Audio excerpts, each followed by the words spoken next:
15 billion miles from Earth, in a region so dark and remote that even starlight seems to hesitate.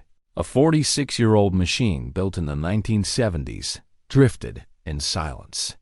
Voyager 1, the furthest human-made object from Earth, was never meant to listen only, to speak. It had no microphone, no ears, no reason to turn. For decades, it followed its path dutifully, sending home data about a cosmos that grows colder and lonelier with each passing mile. Then one day, something changed. Without warning, Voyager 1 shifted. Its antenna turned slowly, deliberately, not toward Earth, but toward a part of the sky that by all known accounts was empty. There were no stars, no planets, no galaxies, just void. And then something answered. What followed wasn't just strange. It was impossible. A shift in orientation with no recorded thruster activity. Data with unknown origins, a musical signal embedded in its transmission, and a 12-hour silence that may have changed the nature of space exploration forever. Tonight, we journey through the unfolding mystery of Voyager, one's impossible encounter. In deep space and what it might mean for humanity, Voyager 1 was never designed for what it's experiencing now. Launched in 1977, it was built for a 5-year mission to photograph the gas giants. It carried less processing power than a pocket calculator. And yet, it kept going past Jupiter, past Saturn, beyond the orbit of Pluto, and finally across the heliopause in 2012, entering interstellar space.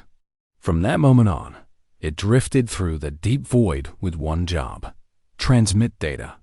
Its antenna was locked on Earth, its thrusters long silent, and its mission extended by the sheer resilience of 1970s engineering. But something changed in 2023. Voyager 1 began returning data that didn't make sense, not corrupted, but restructured. Its clocks drifted out of sync, its orientation records vanished, and then the emergency protocols kicked in.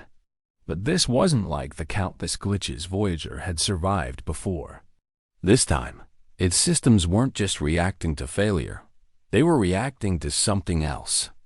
An unknown input that didn't come from Earth, didn't come from its environment, and couldn't be traced to any internal malfunction. The probe turned not randomly, not gradually, but toward a patch of sky that should have been meaningless. And that's when the real mystery began. The orientation shift wasn't just a software blip, it was physical. NASA's deep space gyroscopes confirmed that Voyager 1 rotated, a torque event with no recorded use of thrusters. No power surge, no momentum from solar radiation, and no micrometeorite impact. It was as if the spacecraft had simply decided to move. Engineers ran simulations, digging into every possible scenario. Could degraded circuitry fake a torque reading? Could ancient code misfire so precisely? But none of the numbers added up. This wasn't noise. It was precision. And then came the most disturbing detail. The direction Voyager had turned toward aligned almost perfectly with a theoretical region, known as a null zone, a pocket in space, where gravitational fields cancel each other out. A mathematical anomaly never directly observed, and certainly not something a spacecraft with no detection systems should be able to find. Voyager didn't just drift, it locked onto that region, its antenna holding steady as if something out there had commanded it to listen, or as if something was listening back. Shortly after the reorientation, Voyager's plasma wave subsystem picked up a hum. Not static, not random noise, but a perfectly tuned frequency, 3000 Hz. Steady, rhythmic, and unchanging. When audio engineers were brought in, what they found stunned even the most skeptical minds. The signal followed musical intervals. It pulsed with symmetry. It echoed in palindromes and harmonics. It was composed not accidental, not natural. Embedded within the waveform was data, but not the kind Voyager was built to send. This was something else entirely. Recursive number strings, prime chains, fractal geometry, and constants calculated. with precision Voyager's instruments shouldn't be capable of. Somehow, the spacecraft had begun transmitting information it wasn't programmed to gather, let alone understand. Even more shocking, the signal didn't disperse through space. It was narrow, focused, intentional like a whisper in the dark. Aimed only at Voyager, other probes nearby received nothing. Only Voyager 1 heard the hum. Only Voyager responded, and then came silence. For 12 full hours, Voyager 1 disappeared. No signal, no telemetry, no heartbeat. NASA didn't panic at first. After all, space is unpredictable. But Voyager had never gone dark, not in 46 years, not for even an hour. When the signal returned, it wasn't the same. Its internal clock had restarted, not lagged or slowed, but completely reset, as if Voyager had stopped existing in this timeline and returned from somewhere else. The data packets showed changes in formatting structures that hadn't been there before. The probe behaved the same, yet it wasn't the same. What had happened in those 12 hours? Where had it gone? Then the final blow came from ESA's Deep Field Microwave Background team. When cross-referencing Voyager's new trajectory, they found something hidden in the oldest light in the universe, a silhouette in the cosmic microwave background that matched Voyager's exact path. And it had been there before the encounter before. The shift before the silence. The universe had known. Somehow, impossibly, the universe had already known Voyager would be there. As Voyager's data continued streaming in, researchers focused on the one feature they couldn't explain, a persistent 30,000 Hz tone embedded in the signal. It didn't degrade. It didn't scatter. It didn't behave like background radiation or electromagnetic noise. Instead, it remained flawless, constant, steady, as if immune to the entropy of space. When NASA brought in harmonic physicists and musical theorists to analyze the frequency, the verdict was unanimous. This wasn't random. The tone obeyed rules of symmetry, musical rest intervals, mirrored timing patterns, and pitch structures that aligned with known musical scales. It was mathematical, structured, intentional.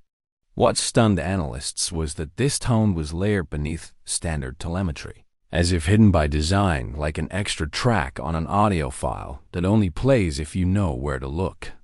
More eerily, when broken down, the harmonic structures resembled call and response phrases, a composition that included silence as punctuation.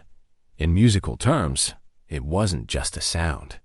It was a score, and then it stopped abruptly, deliberately, as if someone had finished playing it. This wasn't interference. This was performance, a message not in words, not in images, but in mathematics, motion, and music. Once the tone ceased, scientists began dissecting the signal's core, stripping away the melody in search of meaning. What they uncovered only deepened the mystery, a layer of data unlike anything. Voyager was capable of producing recursive mathematical strings, fractal data structures, and hexadecimal formatting inconsistent with NASA's protocols. It was as if the signal had been rewritten from the outside. Here's where things grew stranger. The data included universal constants measured with a precision Voyager's sensors couldn't achieve. The gravitational constant, the fine structure constant, cosmic expansion rates, all correct, all too precise. It was as if the sender had used Voyager as a carrier, embedding a payload of advanced information into its normal signal. Then came the most profound moment of all. When fed into a quantum processor, an experimental Majorana chip designed to recognize emergent structure, the signal resolved into a single decipherable output. Not a string of data, not coordinates, not an equation, but a sentence. Are you ready to listen? This wasn't a transmission in the traditional sense. It wasn't a call for help or a broadcast of dominance. It was a question, an invitation. The question pushed researchers to look deeper, not just into Voyager's signal, but into the region of space it had turned toward. Ground-based infrared observatories were directed toward that dark patch of sky. For weeks, they scanned the void, searching for anything, an anomaly, a shimmer, a distortion. And then they saw it, a faint glow, a soft oscillating halo barely detectable at first. It blinked not like a star, but like a pulse. It responded to solar flares, not instantly, but rhythmically, delayed just long enough to suggest interaction. Not coincidence. Each time the sun burst outward, the halo blinked back as if acknowledging, echoing the activity of our star. And what was more unsettling, the glow shifted not in position, but in frequency. It moved like something alive. It didn't reflect light. It didn't emit heat. It responded. What exactly were we looking at? A structure? A field? A veil? No telescope could resolve its shape. But it remained fixed directly along Voyager's orientation. It didn't wander. It didn't fade. It just waited. And the more it blinked, the more it seemed aware. For months, speculation focused on the idea that Voyager had received a transmission. But over time, the theory collapsed. The tone, the orientation, the data, all of it aligned not with an incoming broadcast, but with Voyager's presence in that specific part of space. It didn't feel like Voyager had picked something up. It felt like Voyager had triggered something. The theory that took hold was radical, but hauntingly consistent. Voyager hadn't received a message. It had been noticed.